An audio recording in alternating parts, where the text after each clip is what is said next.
Hello, good evening, and welcome back to our special coverage. The tide is turning. Across concert halls, universities, football stadiums, and political podiums, Israel is facing a new kind of reckoning. From Hollywood to European parliaments, a movement once dismissed as fringe has entered the mainstream. The boycott call, long synonymous with moral protest, now echoes through the world's cultural and economic corridors. At the same time, a fragile calm settles over Gaza.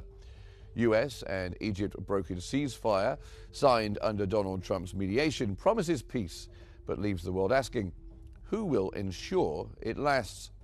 And from Washington to Moscow, each capital is watching, calculating, and positioning for influence in the post-war landscape.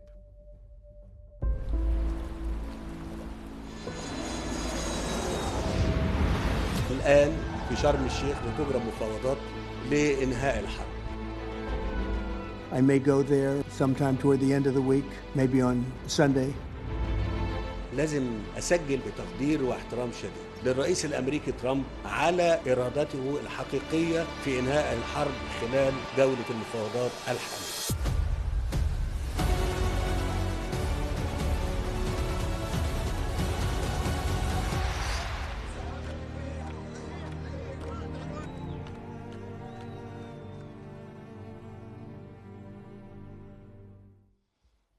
Welcome to the program, and thanks for being here with us on Q News. Now, for decades, the global call to boycott Israel was marginalized, branded divisive, unrealistic, or even extremist. But the Guardian newspaper now describes a watershed moment. After 2 years of relentless bombardment in Gaza and a humanitarian toll that exceeds 67,000 lives, public sentiment is shifting. From art and academia to sports and business, the boycott, divestment, and sanctions campaign, inspired by the anti-apartheid struggle, has moved from the margins to the center of global conscience. Artists from Massive Attack to Björk have refused to perform in Israel. Thousands of writers, filmmakers, and even footballers have joined cultural and institutional boycotts. Stadiums, streaming platforms, and music festivals are now the new front lines of political protests. The parallel with South Africa's isolation under apartheid grows stronger each month, though Israel's defenders argue the comparison is flawed, citing its deep integration with global trade and technology and its unwavering support from Washington and Christian Zionist networks. Yet, as the Guardian notes, even allies of Israel acknowledge an unprecedented shift. Jeremy Ben-Ami of J Street calls it as big a shift as I've seen in my life. And while critics insist boycotts hurt ordinary Israelis, supporters counter that silence sustains impunity. So, has Israel reached its South Africa moment? And what does the normalization of boycott culture mean for American diplomacy, international law, and the narrative power?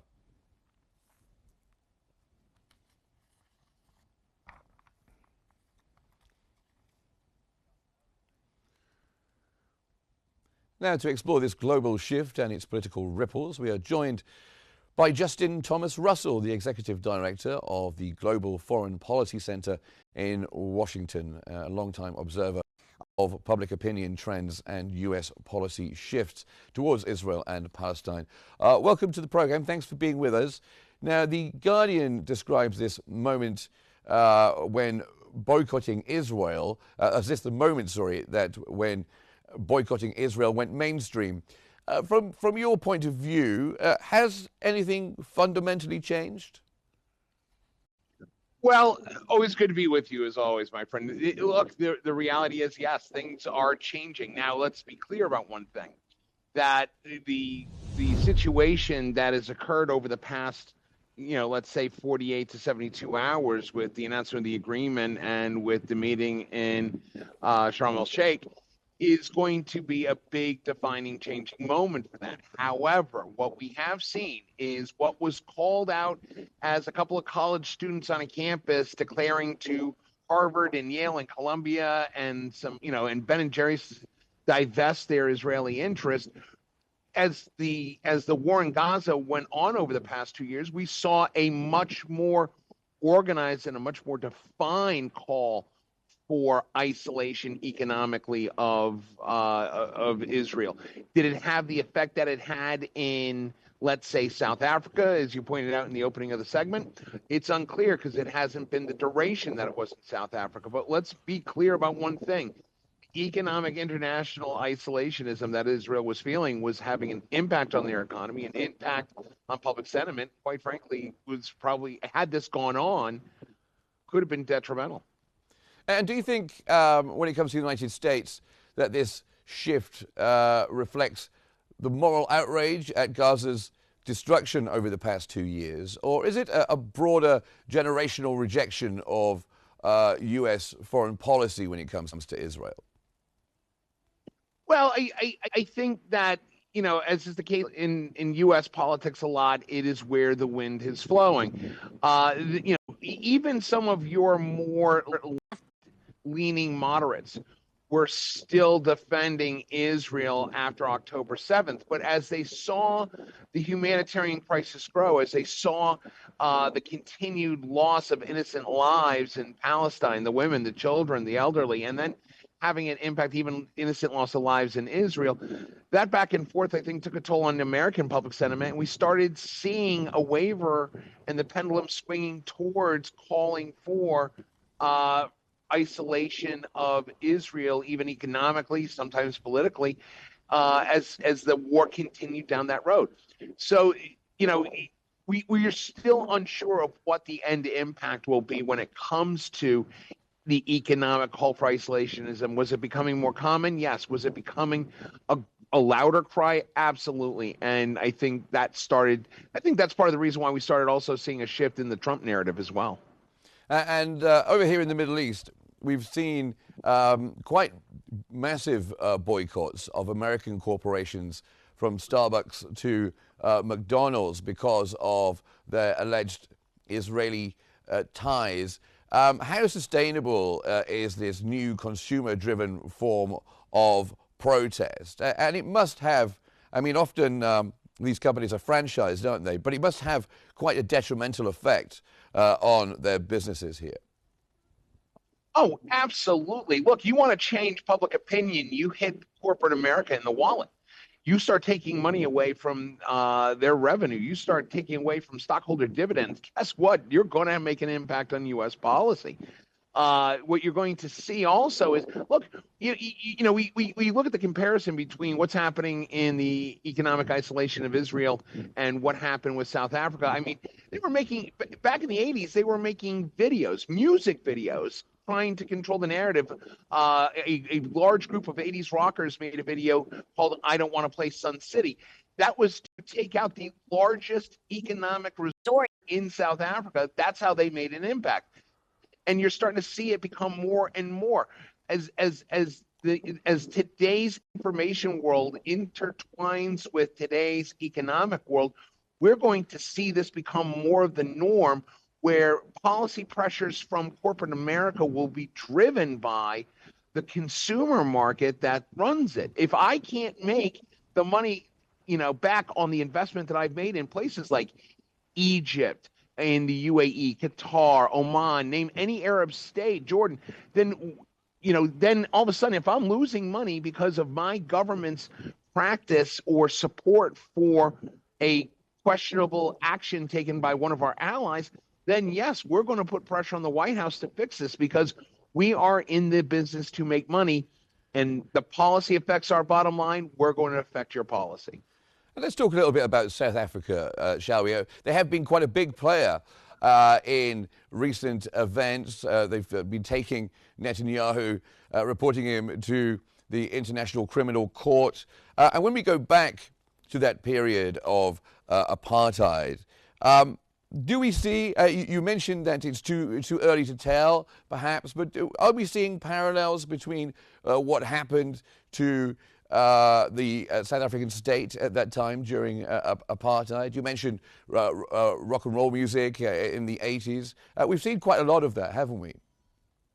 Yeah, you know, yes. I mean, are we going to compare Benjamin Netanyahu to de Klerk in South Africa at the fall of the Afrikaner rule in South Africa? No, I don't think so.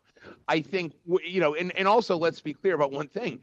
Mandela and de Klerk actually had a mutual respect and a relationship that helped bring the end of apartheid. That they sat down at the table together. That is completely different than the mantra of Benjamin Netanyahu and the Palestinian people, whether it's Mahmoud Abbas or Haya as the head of Hamas. He won't talk to them. He wants them destroyed, and he's made that perfectly clear. So it's hard to make that distinction. Where the distinction does lie, though, is the isolationism.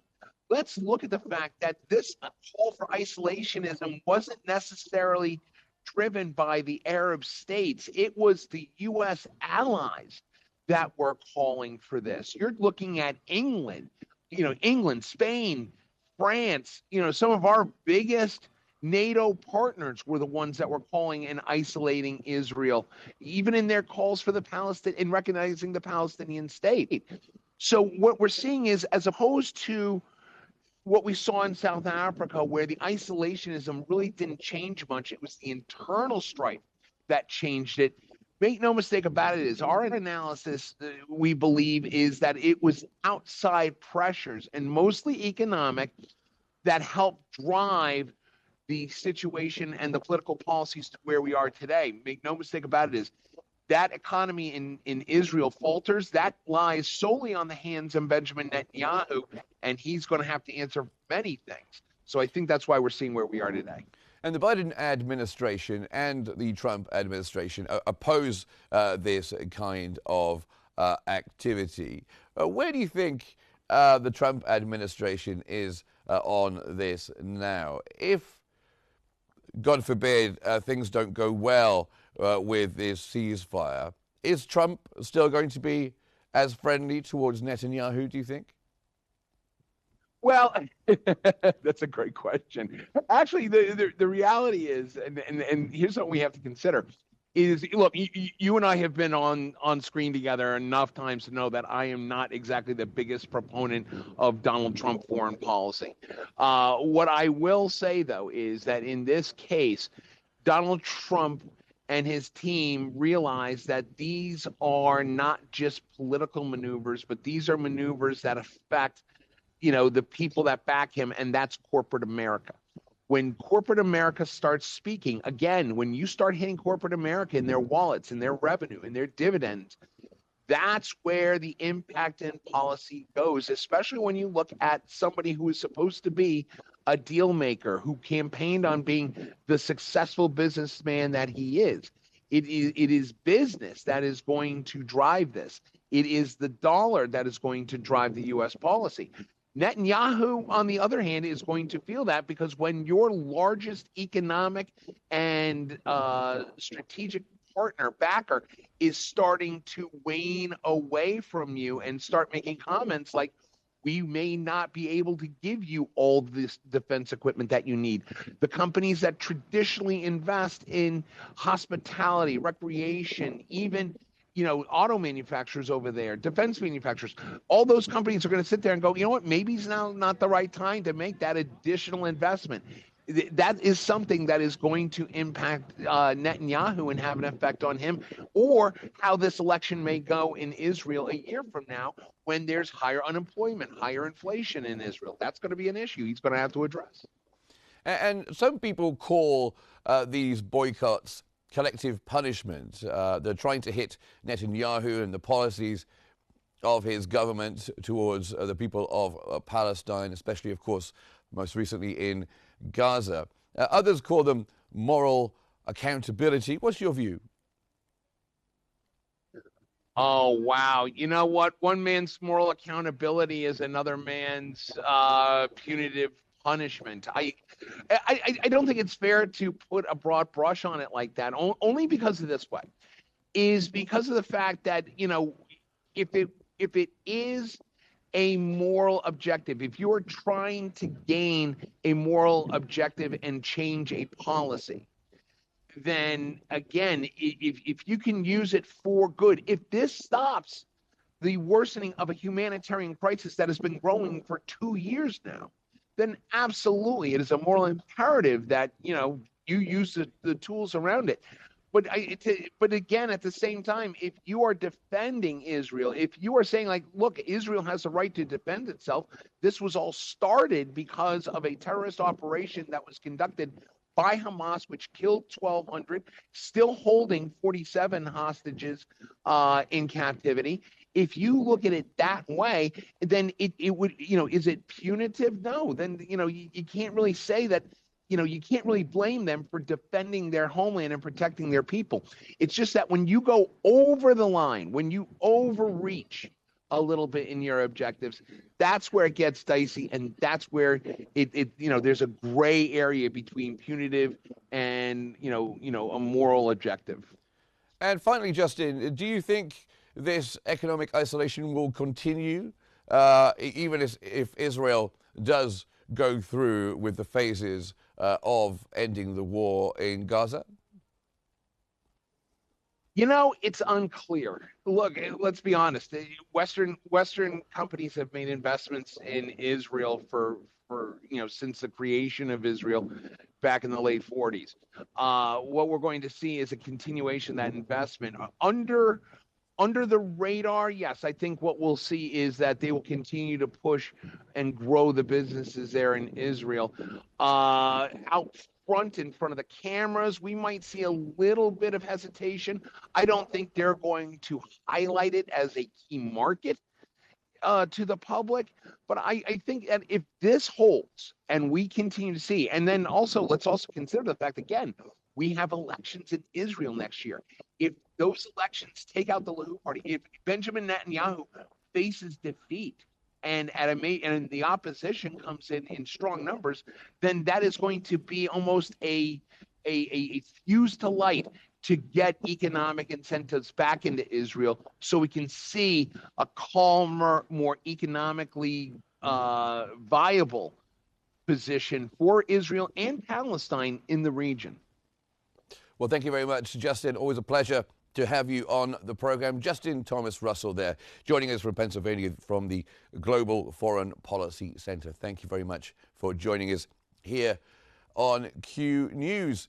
Now, as public outrage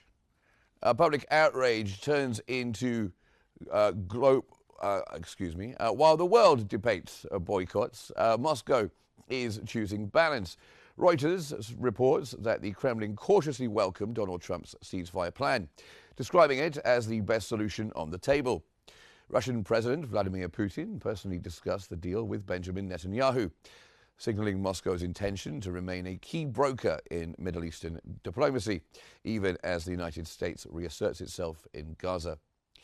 Foreign Minister Sergei Lavrov echoed a familiar critique that the West shares responsibility for decades of paralysis over Palestinian statehood, saying our Western colleagues must bear their share, pointing to Washington's long record of vetoes and double standards at the UN. In Moscow's eyes, the Gaza ceasefire is not a peace deal, it's a temporary truce born of exhaustion. Russia's message is clear. Until Palestinian sovereignty is realized, extremism in the region will persist.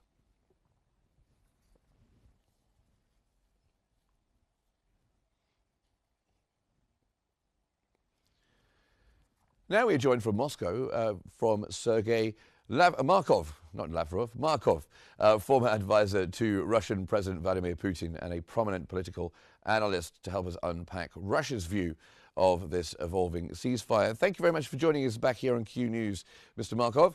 How does Russia then interpret this US and Egypt brokered ceasefire? Is it a diplomatic success, do you think? Of course, it's a diplomatic success of Donald Trump, and you may know that Russia is interested to improve relationship with Donald Trump, first of all, because Donald Trump has political will to cooperate in the moving situation in Ukraine from war to the peace. That's why there are some competition between Russia and Ukraine for the good relationship with Donald Trump. It's also important characteristic, but at the same time, Russia, of course, could see that the peace on the Gaza is better than the war. Also, we could see a great humanitarian catastrophe in Gaza sector during last year and a half. And stopping such humanitarian catastrophe, it's important. Also important that Russia bases its policy in the Middle East, first of all, on its friendly relationship with main friends in the region. Among such main friends, Egypt, one of the first, and it means that Russia coordinating its approach with Egyptian government and Egyptian President Sisi, first of all. Also, Russia has another new friends, such as Saudi Arabia Kingdom and United Arab Emirates, and also partly coordinated with Turkey, because all these sectors support this peace plan of Donald Trump. It's important argument for Russia to support this plan, peace plan as well. But also, as we see that it's peace plan forever or it's just temporary truce, we know the past. During previous decades, Middle East and Palestine saw dozens of different peace plans, and war to our threat still continue. That's why Russia support this peace plan of Donald Trump, but has not great enthusiasm over its future. Now, you mentioned there, of course, that Russia has many friends in the Middle East, as of course it does, but it did lose quite a lot of influence in the Middle East when the Syrian regime fell. Could this be an opportunity for Russia to reassert itself in the region? Russia not so sure about reasserting its influence in the region, because we understand very well the mostly important for Russia influence, it's not different kind of activities, but it's resolving Ukrainian problem. If Russia will be able to show to everybody that Russia is a very strong country who can resolve this problem and who has more friendly relationship in Ukraine, after this, Russian influence will be automatically increased in different regions, including Middle East. It's one priority. Another priority, another line, I would say, another direction, is the fact that Russia wants not just to have unilateral policy on the Middle East, which could be supported or not supported. No, Russia built its position in many reasons based on the position of its friends, as already mentioned. On contrary, this Russian policy, on contrary with policy of United States and Europe. Europe and United States try to build own policy and then to get support from Middle East countries to those policies. But Russia constructed its policy in many reasons based on position of the Russian friends. Of course, Russia recognized the Palestinian state a long time ago. I think, was it 1988, alongside China? I think it was a long time ago. And the Foreign Minister, Lavrov, has said that the West shares responsibility for delaying Palestinian statehood. Is there anything that Russia can do to put pressure on in order to get more countries to recognize Palestine? And Russia believes that Russian pressure for recognition Palestine will play not a great role now, but it also recognition of Palestine. It's more symbolic act. It's better that will be more, but not so important. More important is to have specific policy which allow to be Palestine state alive. Meaning that, first of all, this Palestinian state should be integrated territory by territories. So it should be not split on the different pieces, like Western Bank of Jordan and Sector Gaza. Also, Palestinians will believe, as it's have been recognized by the United Nations, it should include also Eastern Jerusalem.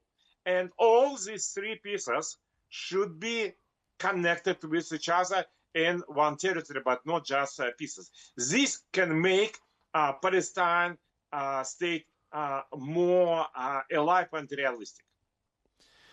And we mentioned, just going back to Russia's relationships with countries in the Middle East, given Russia's closer coordination with Arab capitals and much friendly relationships, many friendly relationships, could we see a new bloc forming around support for Palestinian sovereignty?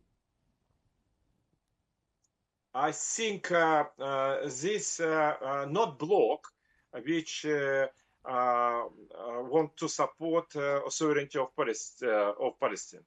I don't think that it will be not sovereign. It will be more recognized as state, but not as sovereign. The problem is that a lot of factors, it's not only United States and Europe, but also I think Egypt, Saudi Arabia, and United Arab Emirates and Qatar, they believe that if Palestine will be too sovereign, the power in Palestine could be taken by Hamas or some other radical organizations as such. That's why they believe that, first of all, this Palestinian state should have limited sovereignty. That's why Donald Trump plan has idea that, first of all, the sector Gaza should be some kind of international administration led probably by former British Prime Minister Tony Blair, with whom a few times I had very good talks by breakfast. And as a result, this, I think, should be not so much recognition of the sovereignty of the sovereign position of Palestine, but more preparation of Palestine to the more vital condition. Well, I know that, of course, Moscow and Washington are quite close at times. The relationship between President Putin, who you used to advise, and President Trump, the relationship is mostly quite good. But does the Kremlin, do you think, see Trump's involvement in this conflict and trying to resolve this conflict as one of stabilizing or opportunistic? I think in Moscow, it's this Donald Trump plan seen as very big possible breakthrough. It's first of all because it's new model of resolving all the problem. Because it's not just idea, or let's try to make more peace between different rival sides. No, the idea is that let's create new subject. It will be international administration, which will use, I think, private military company for the controlling security in the Gaza, and also which will use not Palestinian money, but international money from different, I think, first of all, Arabic countries.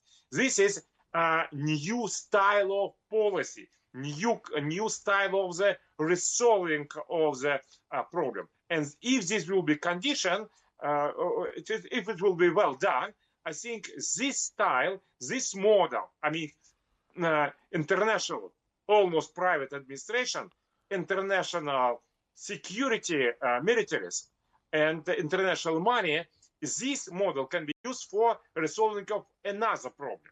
And of course, Russia and United States can cooperate to this. I should remember you that, of course, Russia and the United States has a long history of contradiction, but same time, on the main crisis in the Middle East, it's 1956, about around Suez Channel. Okay. Russia and United States has common position. Okay, I'm afraid, I'm very sorry, Mr. Markov, I'm very sorry. I'm going to have to cut you off because we are just out of time. I'm very sorry, but it's great to have you on and get your view and perspective from Moscow. Sergei Markov there, a political analyst and also former advisor to President Putin as well. Thank you very much indeed. Now, as diplomacy resets and global narratives shift, the struggle for Palestinian justice and the politics that surround it continue to test the moral fabric of international order. From the boycott campaign sweeping Western cities to the cautious diplomacy in Moscow's corridors, the story of Gaza's war and its aftermath is no longer confined to the battlefield. It's now fought through ideas, ethics, and influence.